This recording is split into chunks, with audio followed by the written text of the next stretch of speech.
So hello friends, कैसे हैं आप सभी। आई होप आप सब अच्छे होंगे और आपकी प्रिपरेशन भी एकदम बढ़िया चल रहा होगा। फ्रेंड्स, आज मेरा APFO SA यानी कि सोशल सिक्योरिटी असिस्टेंट का एग्ज़ाम था। आज फर्स्ट ही शिफ्ट में था मेरा। तो जैसा कि आपको पता होगा फ्रेंड्स कि इसका जो एग्ज़ाम है ये 18 तारीख से स्टार्ट था और आई थिंक आज लास्ट होगा इसका। मुझे आइडिया नहीं है बट आज मुझे लग रहा है लास्ट होगा इसका। तो फ्रेंड्स, कैसा था पेपर का पैटर्न क्या था, बैंकिंग या फिर SSC के एग्जामिनेशन से इंक्लाइन था, कैसा था, मेरा अटैम्प्ट क्या रहा, लेवल क्या हो सकता है और गुड अटैम्प्ट्स क्या हो सकते हैं।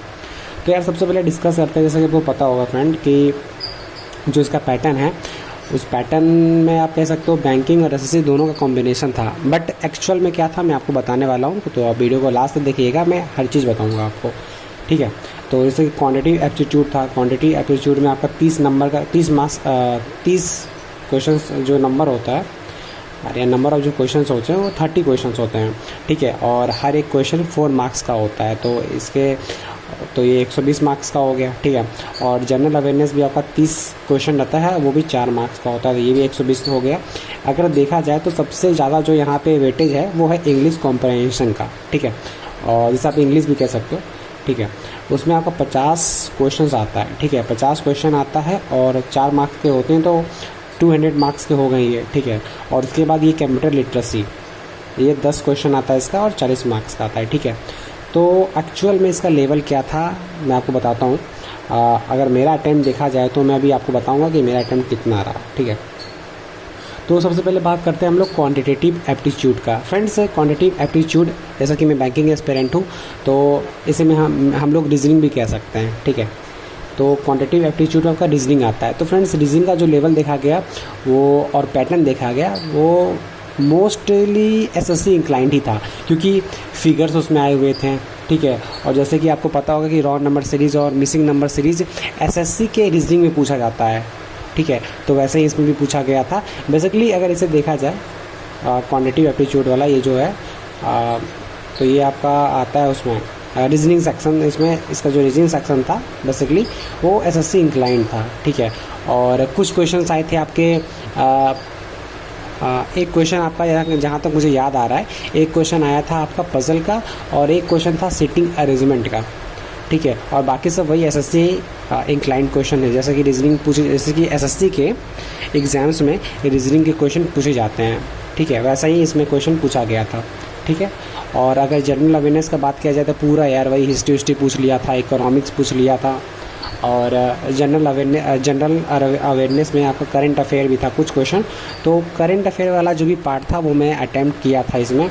और बाकी जो यार संविधान से रिलेटेड था, मतलब कॉन्स्टिट्यूशन से भी रिलेटेड था, पॉलिटी, तो यार वहाँ पे मैं डाउट था तो वो वाला क्वेश्चन अटेंड नहीं किया, ठीक है। अटैम्प्ट भी बताऊँगा कि कितने अटैम्प्ट हुए मेरे। जैसे कि रीजनिंग में देखा जाए तो मेरे रीजनिंग में अटैम्प्ट हुए थे आई थिंक 30 क्वेश्चन थे, तो मेरे अटैम्प्ट आई थिंक हुए थे, मैं लिखा हूँ, मेरे अटैम्प्ट हुए थे 29, हाँ 29 हुए थे 30 में से।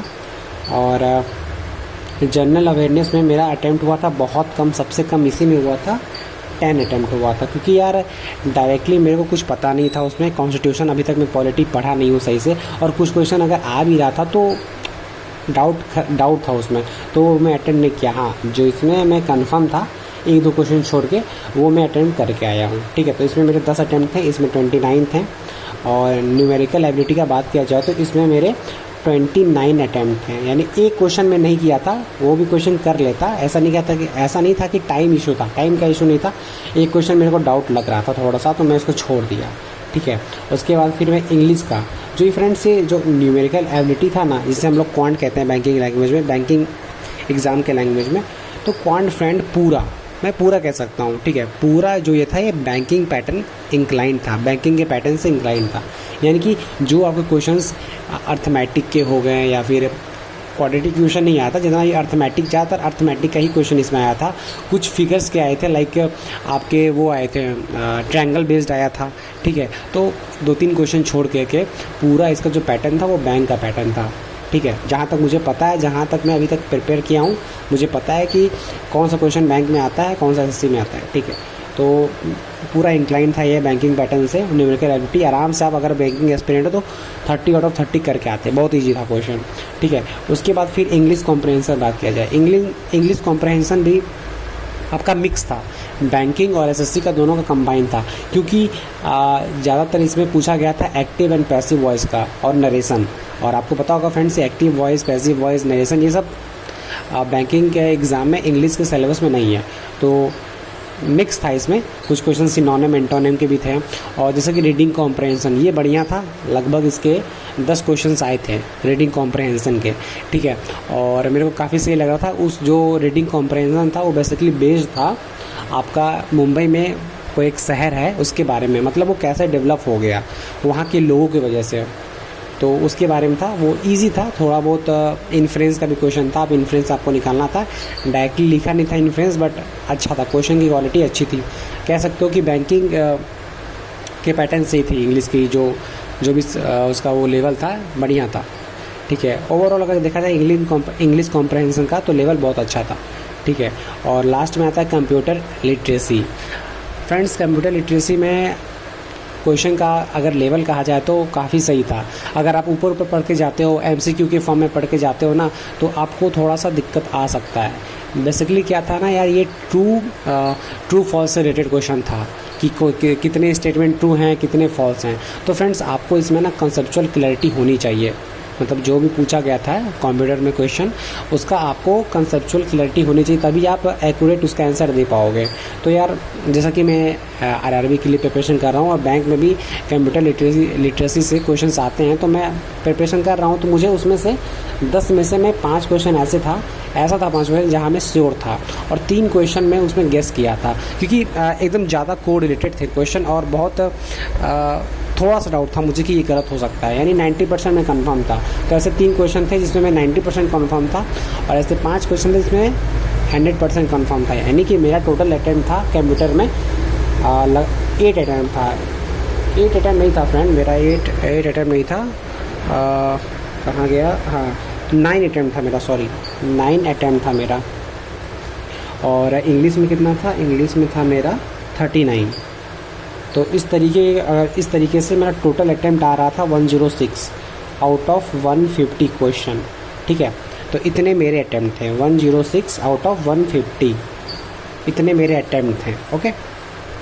और अब लेवल देखा जाए, लेवल देखो फ्रेंड्स, जैसा कि आपको मैं पहले बताया, बैंकिंग और एसएससी दोनों का कॉम्बिनेशन था ये, ठीक है। जैसा कि रीजनिंग आपका हो गया, रीजनिंग आपका टोटली मुझे लगता है यार एसएससी के इंक्लाइन था पूरा, ठीक है। और जनरल अवेयरनेस और जीके एसएससी में ही पूछा जाता है, तो ये भी एसएससी इंक्लाइंड हो गया। कुछ क्वेश्चन करंट अफेयर के थे, कुछ क्वेश्चन 3, 4, 5 जो भी हो, कुछ क्वेश्चन करंट अफेयर के थे। तो ऐसा कह सकता हूँ क्वांट और जीके जीएस आपका एसएससी इंक्लाइन था। न्यूमेरिकल एबिलिटी और इंग्लिश कॉम्प्रहेंशन, न्यूमेरिकल एबिलिटी यानी कि क्वांट आपका पूरा बैंक का पैटर्न था, इंग्लिश मिक्स था, और कंप्यूटर लिटरेसी बेसिक नॉलेज, यानी बेसिक में भी जो कॉन्सेप्चुअल क्लैरिटी होनी चाहिए आपको। ऐसे नहीं कि बस आप खाली एमसीक्यू प्रिपेयर करके गए हो और आप करके आगे, नहीं। काफ़ी अच्छा क्वेश्चन था कंप्यूटर का भी। तो अगर ऑल टुगेदर देखा जाए तो जो इसके गुड अटैम्प्ट होने चाहिए, मेरे अकॉर्डिंग गुड अटैम्प्ट इसके होने चाहिए 110 प्लस, ठीक है। जैसे मेरा 106 है तो देखते हैं, बट 110 आराम से आदमी कर लेगा, ठीक है। और आप बताना यार आपके अकॉर्डिंग कैसा लगा आपको पेपर का लेवल कैसा था। हो सकता है कि मैं जो गुड अटेम्प्ट बता रहा हूँ और आपके कंपेयर में मेरा ज़्यादा भी हो सकता है, कम भी हो सकता है। तो आप अपना बताना कि गुड अटेम्प्ट इस पर्टिकुलर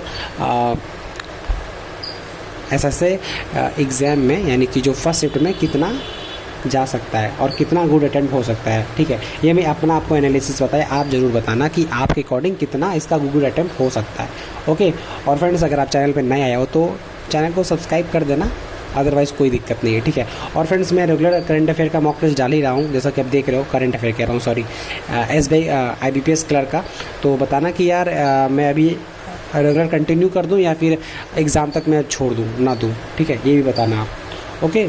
और तब तक के लिए यार इस वीडियो में इतना ही, और आप सब अपना ख्याल रखिएगा, बाय।